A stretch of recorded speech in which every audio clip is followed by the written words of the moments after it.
Hi viewers, நம்ம பார்க்கக்கூடிய இந்த தாவரத்தின் பேர் கற்றாழை அல்லது சோற்று கற்றாழை என்று அழைக்கப்படுகிறது. இது அறிவியல் பெயர் இதனுடைய அறிவியல் பெயர் ஆலோவேரா என்று அழைக்கப்படுகின்றன. இவை லில்லியேசி குடும்பத்தை சார்ந்தவை.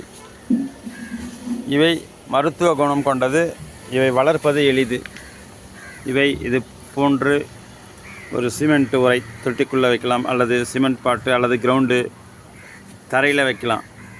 மண் தரையில் எப்படி வேணால் வைக்கலாம். நம்ம மண் தரையில் வைக்கலாம், இல்லை தொட்டி செடியாகவும் வளர்க்கப்படுகிறது. இது அழகு தாவரம் வளர்க்கப்படுகிறது. இது மருத்துவ குணம் கொண்டது.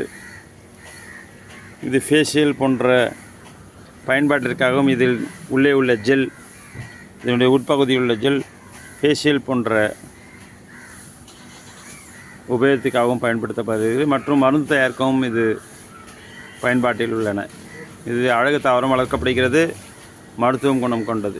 லில்லியேசி குடும்பத்தைச் சேர்ந்த ஆலோவேரா என்ற அறிவியல் பெயர் கொண்ட சோற்று கற்றாழை என்ற தமிழ் பெயர் கொண்ட இந்த தாவரம் வளர்ப்பது எளிது. ஆல் 10 days வாட்டரிங், ஒரு நாள் விட்டு ஒரு நாள் இது தண்ணி போட்டால் போதும். இது அழகு தாவரமாகவும் வளர்க்கப்படுகிறது. நன்றி, வணக்கம்.